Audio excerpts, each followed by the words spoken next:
할렐루야. 아멘. 평안하셨습니까? 아멘. 예. 오늘 주신 말씀의 제목은 초상집에서 깨닫다라는 제목으로 하나님 말씀을 전하도록 하겠습니다. 지난 주일날 오전에 장인어른 그 소천 소식을 받았습니다. 그 전부터 연세가 고령이시기 때문에 언제 어떻게 될지 늘 이렇게 긴장하는 가운데 있었는데, 막상 이렇게 소천 소식을 듣고 드디어 올 것이 왔구나. 저희 처갓집도 부모님이 다 살아계시고, 저희 집도 부모님이 다 살아계시고, 장례를 한 번도 치러본 적이 없었는데 이번에 이제 처음으로 장례를 치르게 됐습니다. 하나님 은혜 가운데에 장례가 모든 것이 순적하게 잘 마쳤습니다. 성도 여러분들의 기도해 주시고 격려해 주셔서 저희들이 모든 부분에서 은혜롭게 잘 마쳤습니다. 이 장례식을 통해서 제가 깨달은 부분도 있고, 또 하나님 말씀이 한 주간 동안 묵상하면서 오늘 전도서 오늘 7장 1절부터 4절 말씀이 장례식 그 내용하고 연결된 것이라서 함께 은혜를 나누었으면 좋겠다 생각이 듭니다. 성경에 보면은 사람이 한 번 죽는 것은 정한 것이요, 그 이후에는 심판이 있다, 이렇게 성경은 말합니다. 우리 사람이 태어나서 죽는 것은 하나님께서 정해놨다고 그렇게 말합니다. 이거 부인할 사람 아무도 없습니다. 나는 영원토록 살 것이다, 이런 사람 아무도 없습니다. 그리고 이후에 이 세상이 끝나는, 자기의 육체의 때가 끝나는 것으로 다 모든 것이 없어지는 것이 아니라 이후에 또 다른 우리의 삶이 있다는 것입니다. 심판이 있다라고 말씀하십니다. 우리가 이 땅에서 살아있는 모든 부분이 하나님은 다 알고 계십니다. 그래서 성경에서는 우리에게 말씀하기를, 갈라디아서 6장 7절 8절에 사람이 무엇을 심든지 그대로 거둔다. 자기의 육체로부터 심는 자는 육체로부터 썩어질 것을 거두고, 성령을 위해서 심는 자는 성령으로부터 영생을 거둔다. 이렇게 분명히 말씀했습니다. 우리는 이 땅에 살면서 무엇인가 열심히 일을 합니다. 열심히 일하는데 그 일하는 것이 열매가 있는 일이 될 결과가 나올 수 있고, 열매도 없이 아무것도 남는 것이 없을 수 있어요. 그렇지 않습니까? 그래서 육체를 위해서 심는 자, 육체를 위해, 자기 자신을 위해서, 자기 자신이 높아지고 재물을 쌓고 욕심을 가지고 한 인생 내가 참 멀찍이 한번 살아보겠다, 자기 꿈을 성취하기 위해서 한평생 살아간 사람은 무엇을 걷는다고요? 썩어질 것을 걷는다. 죽는다는 것은 다 없어지는 것입니다. 여러분, 세계를 제패했던 알렉산더 대왕도 32세에 죽었습니다. 그가 세상을 전부 다 정복했지만은 가지지 못하고 결국 그도 죽었습니다. 이번에 서울의 봄이라고 여러분들 영화를 본 사람 청년들 많이 있다고 그러는데, 저도 얼마 전에 서울의 봄을 봤습니다. 전두환 대통령이 12.12 사태로 군사 반란을 일으킨 내용이었습니다. 어쨌든 그 반란을 통해서 성공한 결과로 이 나라의 대통령이 되었습니다. 여러분 아시다시피 사람들은 성공하면은 박수를 치고 권력을 쟁취하면은 거기 아부하고 나도 그렇게 되고 싶다는 부러움이 생깁니다. 그러나 결과적으로 대통령은 되었을지 모르지만은 후대의 역사가들에 의해서 그가 판단을 받게 됐습니다. 그것이 이제 서울의 봄이라는 영화를 통해서 12.12 사태가 얼마나 잘못된 것인지, 그렇게 해서 쟁취한 권력은 우리에게 성공으로 부르는 것이 아니라 후대의 사람들까지 그 자손 대대까지 좋지 못한 대통령으로 그렇게 인식이 되는 일이 되지 않습니까? 오늘 우리 한국의 나라의 대통령으로서 최고 통속권자 된다는 것은 권력의 제1인자 아닙니까? 정말 집안의 정말로 큰 영광이 아닐 수 없습니다. 그러나 대부분 대통령이 되고 난 다음에 끝이 안 좋았습니다. 여러분, 시작도 중요하지만 이 끝이 굉장히 중요한 것입니다. 마무리를 어떻게 할 것이냐, 이것이 장례식장에서 우리가 배워야 될 것입니다. 오늘 제목이 초상집에서 깨닫다. 장인어른이 돌아가시고 발인 예배가 있었습니다. 장인어른이 다니시는 그 교회에 담임 목사님이 오셔서 말씀을 증거하시는데, 돌아가신 우리 장인어른이 그 교회의 원로 장로님이셨습니다. 그런데 교회가 어떤 사건에 의해 가지고 어려움이 있었습니다. 목사님이 후임자로 부임해 왔는데, 새로운 변화가 일어나는 그런 과정에서 그것을 좋지 않게 생각했던 교인들 가운데에 분쟁을 만들어서 목사님을 쫓아내기를 그렇게 사람들이 우리가 갈등이 심하게 됐던 것이었습니다. 그 교회는 한 3,000명 정도 나오는 교회 사이즈였는데, 역사도 100년이 넘은 정말 광주에서는 굉장히 이름이 있는 그런 교회였습니다.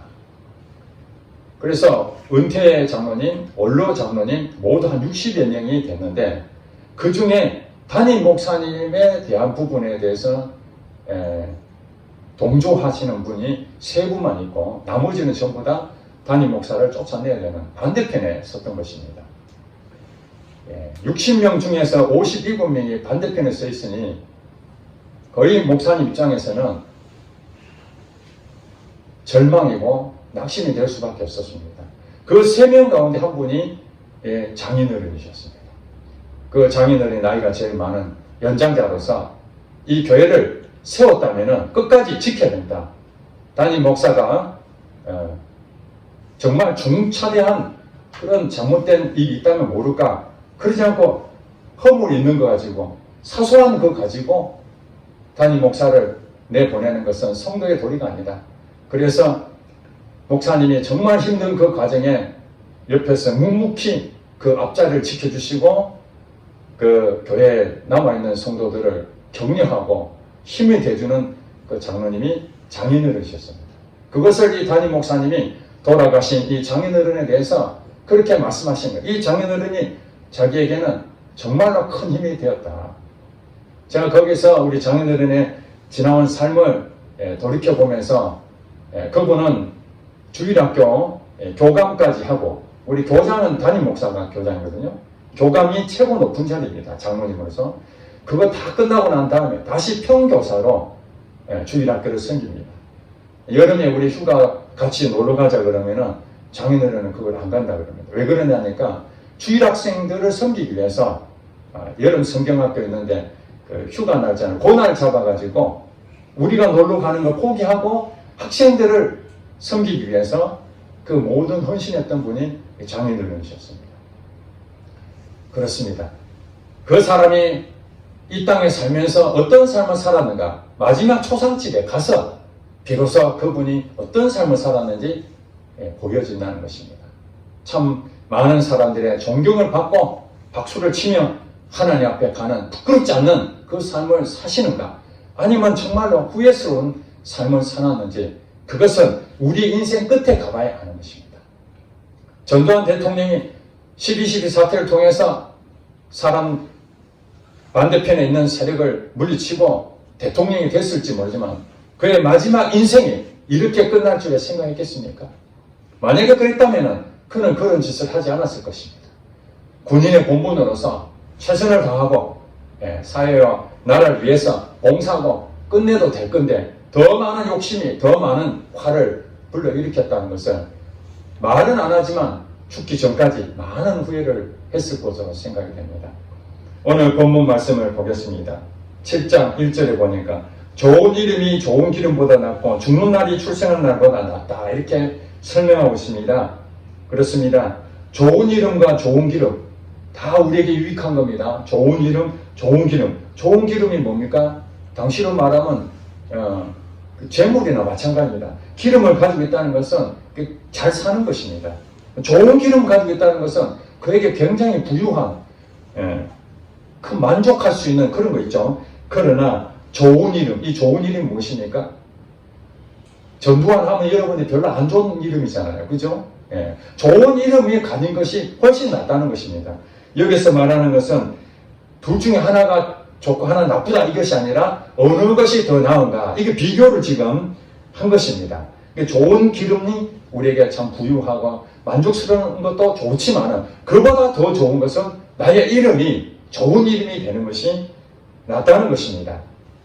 그리고 죽는 날이 출생한 날보다 낫다. 우리가 이 땅에 사람으로 태어나는 거 얼마나 축복입니까? 박수 칠 일입니다. 많은 사람이 축하를 받는 날입니다. 그래서 생일을 기념하지 않습니까? 생일을 기념합니다. 그러나 이 생일보다도 더 좋은 것이 뭡니까? 죽는 날이라고 성경은 말합니다. 여러분, 일반 사람들은 동의하지 않을 것입니다.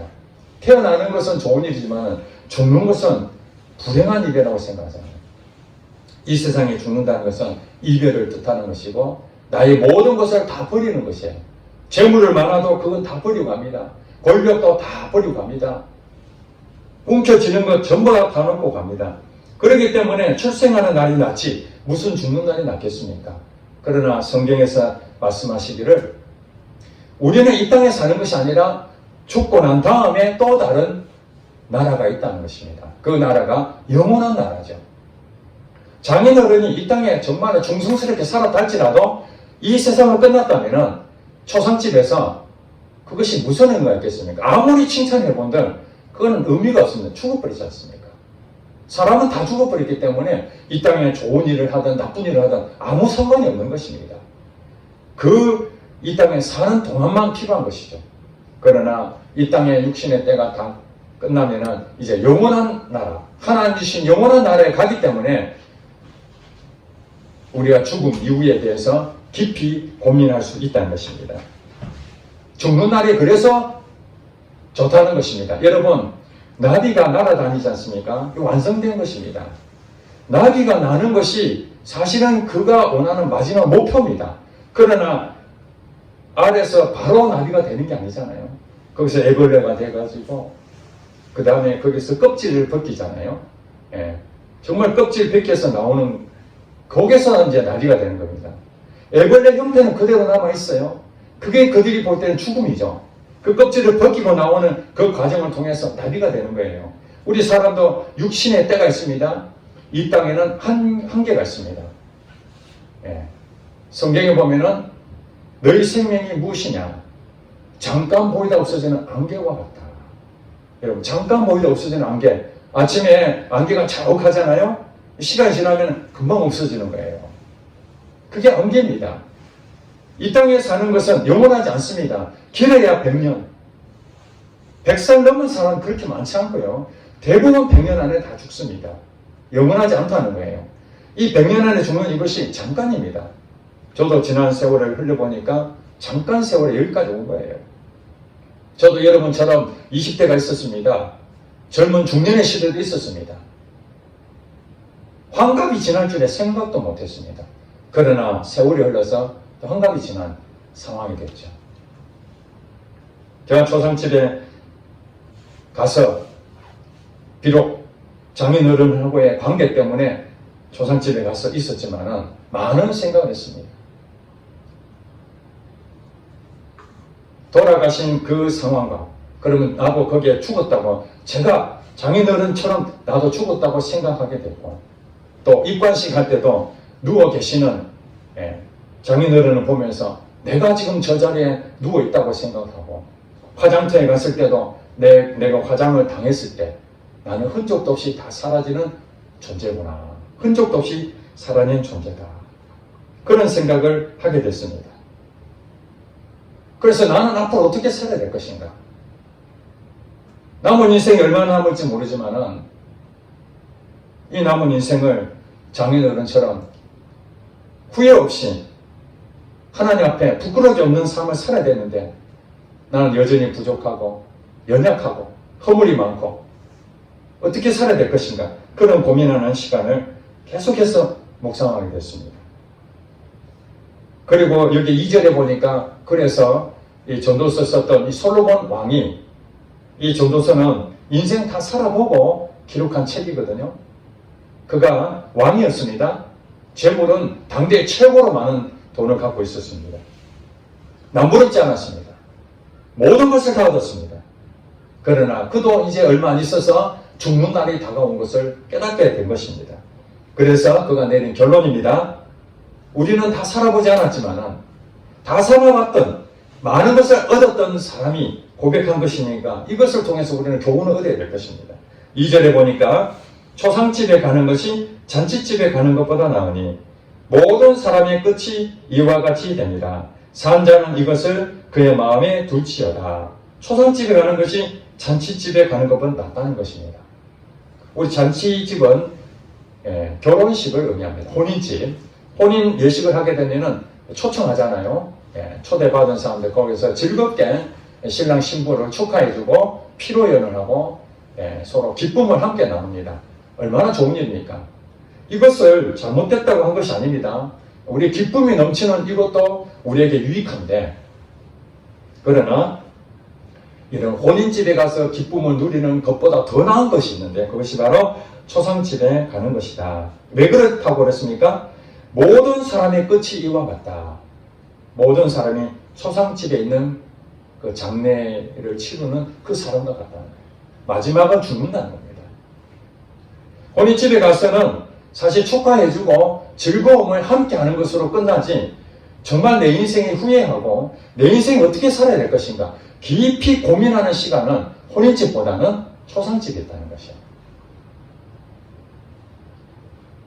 만약에 죽는 것을 염두에 두지 않는다면 우리는 영원히 살 것처럼 생각하고 나쁜 짓도 하고 엉뚱한 생각도 하고 욕심도 부리고 내 인생 한 번뿐이니까 내가 하고 싶은 대로 마음껏 그렇게 즐기며 살아갈 수 있습니다. 그러나 그날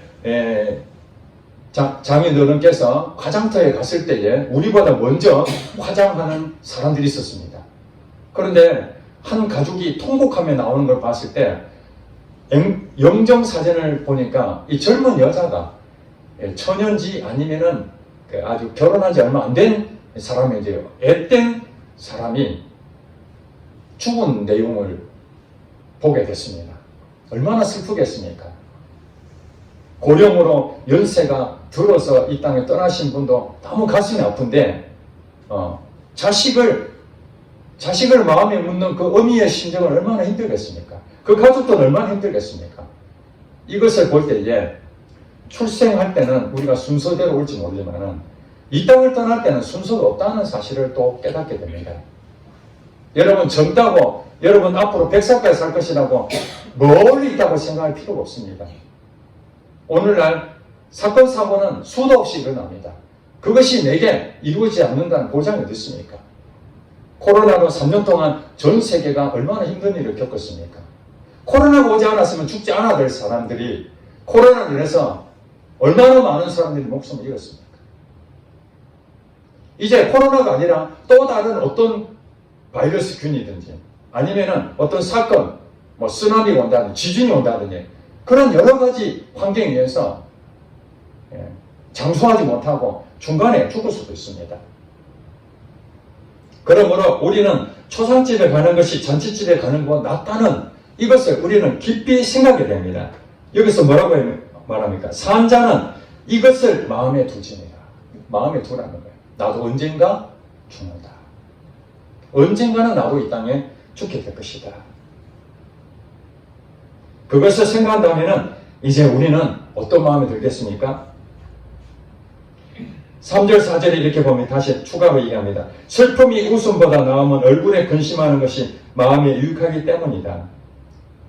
우리가 슬픔이라는 것은 잘못된 걸 슬퍼하는 것이 아니라 정말 죽음에 의해서 그 슬픔이 있지 않습니까? 죽는구나 하는 그 슬픔이 혼인집 가서 웃음하는 것보다 더 나은 것은 얼굴에 근심이 왜 생기겠습니까? 내 인생도 바르게 살아야 되는데, 후회 없는 인생을 살아야 될 텐데, 이제 그런 것이 내 마음에 엄청나게 유익하기 때문에 그렇다는 것이에요. 그리고 4절에 이렇게 말합니다. 지혜자의 마음은 초상집에 있으되 우미한 자의 마음은 혼인집에 있느니라. 그 지혜자는 뭐냐? 항상 언제 죽을지 모르기 때문에 마음의 준비를 매일매일 하는 사람이 그게 지혜로운 사람이라는 거예요. 뭐 계획을 세우고 아무리 세우면 뭐합니까? 오늘 하나님께서 부르시면은 내일 계획 아무 소용이 없습니다. 아무런 의미가 없습니다. 저희 친구 어머니가 오래전에 돌아가셨는데 제가 장지까지 따라갔습니다. 친구 어머니 저도 사랑을 많이 받아서 갔는데 이제 파관하지 않습니까? 관을 묶고 마지막으로 자녀들에게 삽으로 흙을 하나씩 이렇게 덮는 순서가 있습니다. 그랬는데 그 자녀들이 돌아가신 어머니 앞에 얼마나 슬픈 그 마음으로 애곡해야 되는데 원망하는 마음이, 분노가 막 그 어머니에 대해서 왜 어머니는 인생을 이렇게 사셨습니까? 이렇게 일찍 아마 50대 중반 정도 된 걸로 알고 있거든요. 그 아버지는 어렸을 때 돌아가셨다 하니까 그 어머니 입장에서 얼마나 혼자 이제 그 인생을, 자녀들을 먹여 살려야 되니까 악착같이 했을 거 아니겠습니까? 그 자녀들의 사랑을 베푸지 못하고 돈 벌러 다니고 그렇게 하다 보니까 자녀들하고 관계가 좋지 못하고 결국 그러면서 그걸 풀지 못하고 그 마음을 회복하지 못하고 돌아가시고 나니까 자녀들이 그 엄마에 대해서 원망하고 분노하고 그 모습을 제가 보면서 참 그 어머니가 좀 살았을 때 이렇게 일찍 돌아가실 줄 알았으면 그 어린아이들을 좀 품어주고 가족의 사랑을 나누고 또 돌아가시기 전에 응어리졌던 거 풀고 회복하고 그렇게 기쁨으로 떠나보냈으면 얼마나 좋았을까 하는 아쉬움이 남습니다. 그리고 예전부터 저희 지인들이 상당히 있으면은 이렇게 한 번씩 가지 않습니까? 장례식장 가면은 고인에 대해서 얘기를 듣습니다. 고인이 어떻게 살았고 어떤 일을 하셨고 그런 얘기를 듣는데 대부분은 다 술 먹고 폭행을 저지르고 정말 인생을 과욕을 부리다가 병을 얻어가지고 제대로 인생을 가치 있게 살지 못하고 후회하는 인생으로 마무리되는 그런 얘기들이 대부분이었습니다. 정말 우리 장인어른처럼 존경을 받을 만한 그런 마지막 인생을 산 사람이 극소수였습니다. 그래서 하나님께서는 이 초상집에 가서 배우라고 하신 것 같습니다. 특별히 이 젊은 여러분들은 복받은 사람들입니다. 왜냐하면 아직 기회가 많잖아요. 나이가 들어가지고 내가 잘못 살았다 하면은 후회해가지고 다시 바꿀 수 있는 기회가 된다면 그것도 감사할 일이지만은 이제는 나이가 들고 힘도 없고 뭘 하려고 할 수 없는 그런 상황이 되면은 후회해본들 무슨 소용이 있겠습니까? 이제 얼마 안 남았는데. 그렇다면은 젊었을 때, 하루라도 젊었을 때에 이것을 깨닫고 인생을 어떻게 살 것인가 여러분이 깊이 고민해야 됩니다. 그래서 마지막에 떠나는 그 사람들이 후회하는 것들이 대부분이 무엇이냐면 가족과 함께 더 깊은 사랑을 나누지 못했다. 이것을 많이 후회한다고 합니다.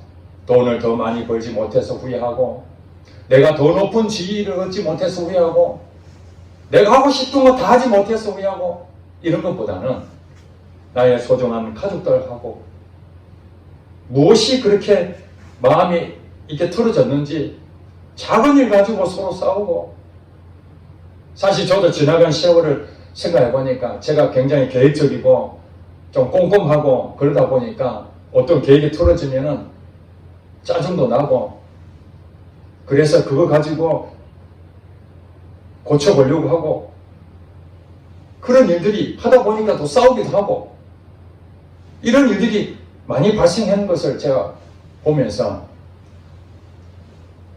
그거 아무것도 아닌데, 그렇지 않습니까? 여러분, 다툼이 어디서 시작됩니까? 나라와 민족을 위해서 서로 다투는 경우보다는 아주 사소한 그 문제 아닙니까?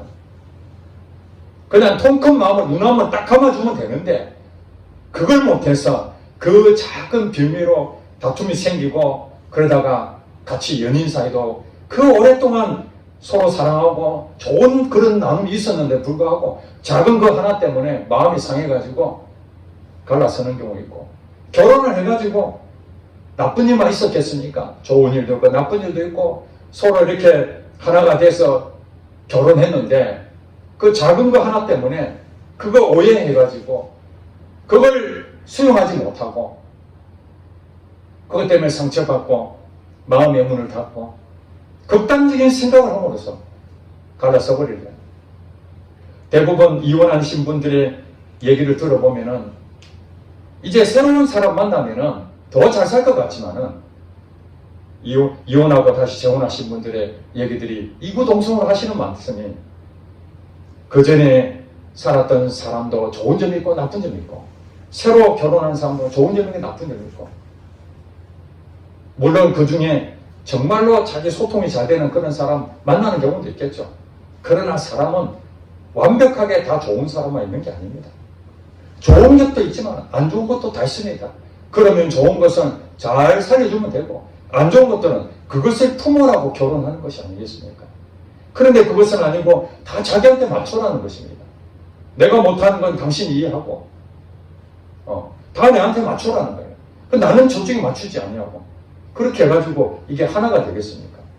결국 마지막 인생 가가지고 내가 살았을 때 아내한테 좀 더 잘해줄까? 남편한테 좀 더 잘해줄까? 지난주에 말씀했잖아요. 여보 미안해. 여보 잘못했어. 이게 후회하는 말 아닙니까? 모든 사람은 다 후회합니다. 100% 후회 안 하는 사람이 아무도 없습니다. 그러나 우리가 후회를 좀 적게 할 수 있는 방법이 무엇입니까? 오늘이 마지막이다 하고 생각하는 것입니다. 성경에는 내일 일을 생각하지 마라. 내일 일은 내일이 염려할 것이고 오늘 하루로 좋게라. 여러분들이 세우는 그 계획은 오늘 하루를 통해서 그 계획은 이루어져 갈 것입니다. 하나님도 오늘 하루의 은혜를 주셔서 여러분들을 하나님 나라로 인도해 갈 것입니다.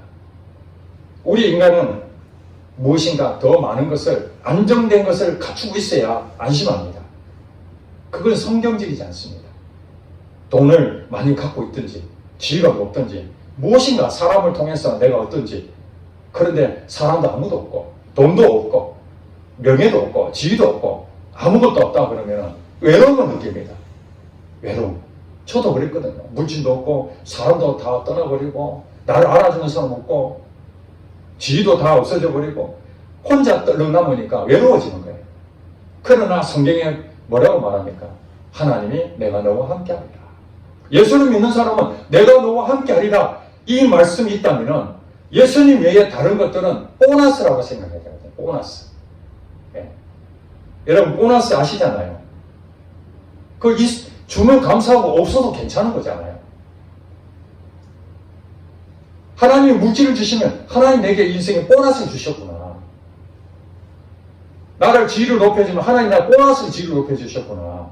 내 생명이 장수하게 되면 하나님이 나의 생명을 이렇게 보너스를 더 주셨구나. 오늘 내가 하나님 부르시면 올라가야 되는데 그러니까 만족해지는 거예요. 사소한 일에 다툼이 없습니다. 사소한 일에. 자기가 욕심이 생기고 자기 기준이 안 맞으면 자꾸 요구하게 되고 그러면 다툼이 생기게 되는 거죠.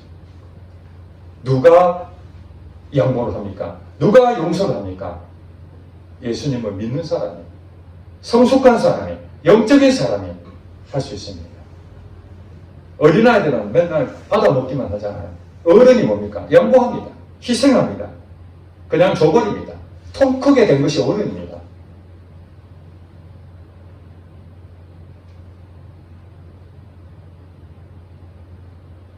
육체로부터 썩어질 것을 거둘 것이냐 성령을 위하여 심는 자는 성령으로부터 영생을 거둔다. 우리가 이 땅에 살면서 기도를 해야 되는데 해야 되는데 하면서 기도 안 해가지고 정말로 하나님 주신 복을 누리지 못하고 실패를 경험하고 이럴 때 여러분 후회가 되잖아. 그때 기도를 했어야 되는데 내가 결정할 때 내 생각을 하지 아니하고 내 마음대로 하지 아니하고 하나님한테 물어보고 했었어야 되는데 그것은 고치면 되잖아요. 또 그런데 마지막 인생 그 앞에 섰을 때는 다시 돌아갈 수 없는 그 시간이 오면은 우리는 결국에는 하나님 앞에 부끄러운 구원을 얻을 수밖에 없다.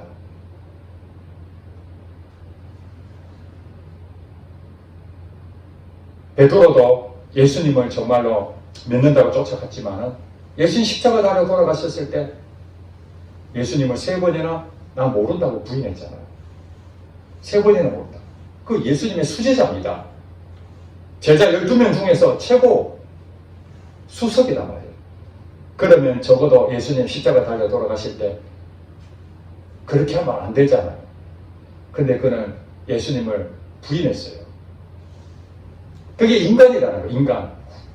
그렇지만 예수님이 나중에 베드로에게 쳐다볼 때에 그때 깨달은 거예요. 아, 예수님이 다 울기 전에 3번 부인한다는 거 깨닫고 심히 마음에 통곡하며 울었다고 그랬어요. 그게 뭡니까? 내가 잘못했구나. 비록 그는 마지막 죽는 그 순간 아니었지만 예수님을 부인했던 것이 그 가슴 깊이 깨달아졌을 때 아, 내가 예수님을 팔아먹은 자였구나. 그리고 예수님이 그에게 다시 기회를 줬을 때 그는 자기 생명을 다하는 그날까지 예수님을 위해서 살았던 자가 됐습니다. 여러분 이 세상에는 100년 안에 끝납니다. 우리가. 그러나 이 세상 끝나고 난 다음에는 영원합니다. 영원한 나라. 그건 죽음도 없습니다. 죄도 없습니다. 나비처럼 헐헐 날 수 있는 그 마지막 그것이 우리의 본향입니다. 그러니까 우리의 유체의 그 육체를 벗을 날이 오면은 그 다음에 하늘의 집이 있다. 영원한 하늘의 집이 우리에게 덧입혀진다. 그렇게 말씀하고 있습니다. 자, 우리는 이제 여러분 앞에 관이 있습니다. 여러분 앞에 지금 관이.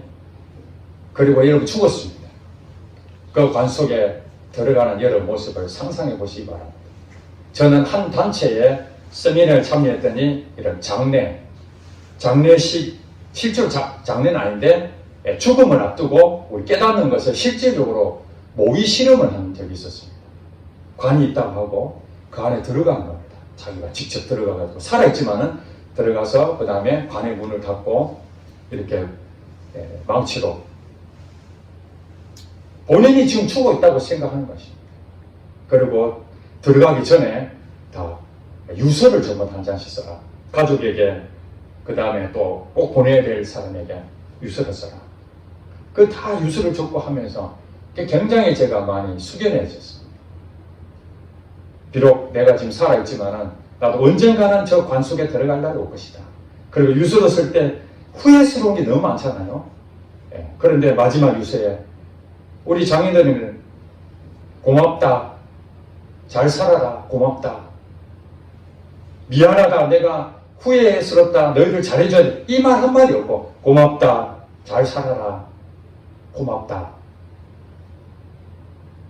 우리 인생 가운데 마지막에 여보 고마워. 그동안 당신과 함께해서 너무너무 행복했어. 자녀들에게도 너희들하고 함께 이렇게 사랑을 나누고 우리 가족이 된 거 너무너무 고마웠어. 우리 천국에서 만나.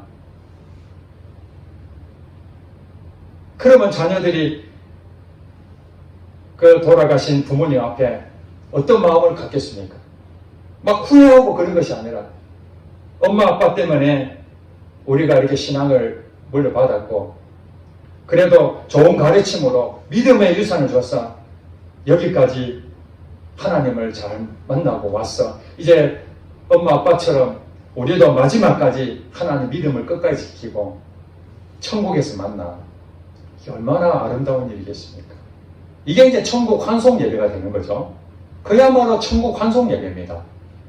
우리 육신으로는 슬픔이고 아픔이고 고통이지만 우리가 다시 만난다는 그 기대감 때문에 기쁨으로 보내드릴 수 있는 것이죠. 저는 그렇게 살기를 원합니다. 부족하지만. 그래서 우리 자녀들도 마지막 갔을 때 육신으로는 슬픔에 눈물이 흐르질 수 있을지 모르겠지만 또 한편으로는 영원한 나라에서 다시 만날 그 기쁨 가운데 마지막까지 가족과 좋은 마음을 나누고 사소한 것에 목숨 바치지 말고 양보하고 희생하고 하나님 주신 그 말씀대로 그 말씀이 무엇입니까? 서로 사랑하라 하지 않습니까? 하나님을 사랑하고 내 이웃을 사랑하라. 그 말씀이 내게 실제가 되고 그리스도의 평강이 내 마음을 주장하게 하라 했으니 내가 때로는 슬플 때 고통당하고 힘들 때 그때도 하나님의 내 마음에 평강이 임해서 항상 기뻐하고 기도하고 감사하고 이렇게 매일매일 살다 보면은 오늘 하나님 부르셔도 후회가 없는 것이고 10년 뒤가 돼도 후회가 없는 것이고 하나님이 더 생명을 주셔서 몇십 년 뒤에 하나님 부르셔도 후회가 없는 삶을 살게 될 것입니다.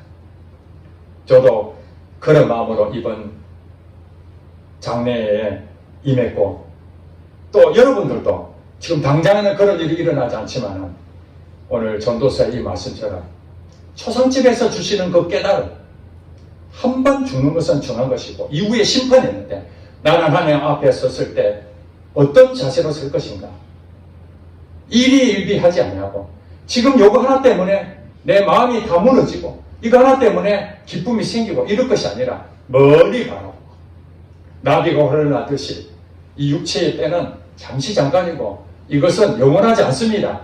이것을 위해서 심는 것이 아니라 영원한 하나님 나라를 위해서 주님과 동행하고 주님 한 번도 만족하고 주님의 영광을 돌리며 하나님께 은혜에 그대로 하나님을 높여드리는 저와 여러분 되시기를 주의 이름 축복합니다. 기도하겠습니다.